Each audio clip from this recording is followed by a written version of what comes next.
Now let's look at the continuity of a function. So informally, what continuity of a function means: if you have a function like this, okay, and if you are looking at it at a point, now we say that at this point it is continuous if we don't have a hole there, which means if you have a hole there, then it is not actually continuous. Even if by looking at it you can find it out, isn't it? Or if a function is suddenly jumping at a point like this, from here it suddenly jumped here, right? Now it means that at that point it is not continuous, right? Or sometimes the function has just ended there, then it is not continuous at that point. Or a function has just begun there, then it is not continuous, right?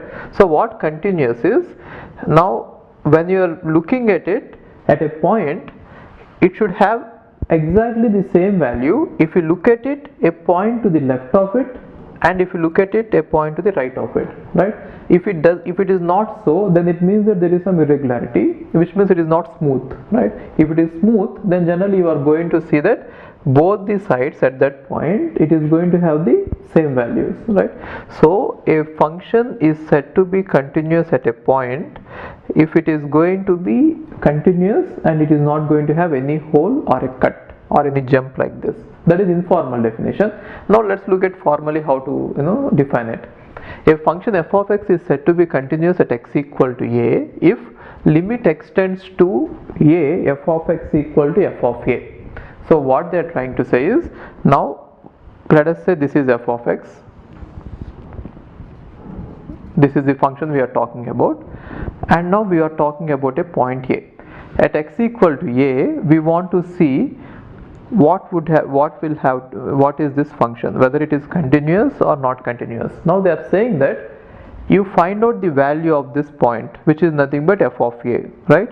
Now limit extends to a f of a means as x approaches a, which means it is close to a, not a, right? Either from left side or right side, as we approach a, we should have the same value f of a, which means if that point is having some value both to the left of it and to the right of it, and at that point, and all these three values are actually same, then they are saying that it is continuous according to the formal definition, right?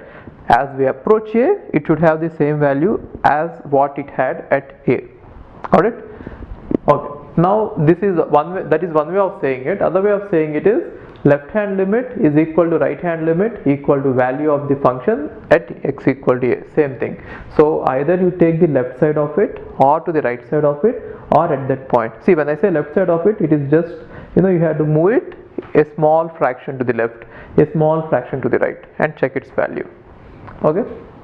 So this is also written like this: limit extends to a minus a plus, left hand limit, right hand limit. If both of them are equal to f of a, then we can say that it is continuous.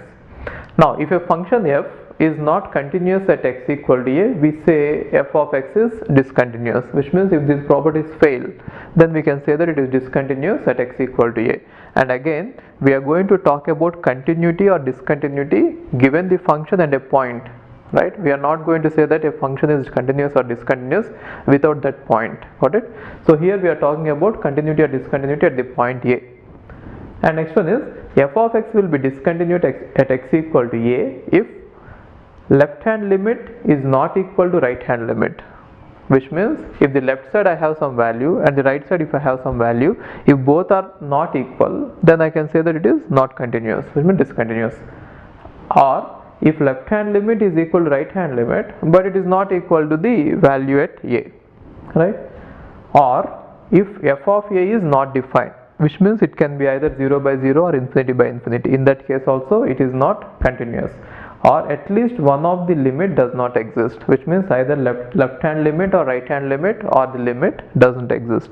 If that is the case also, it is discontinuous, which means if any of these four conditions hold, either this one or this one or this one or this one, you can say that it is discontinuous. Okay.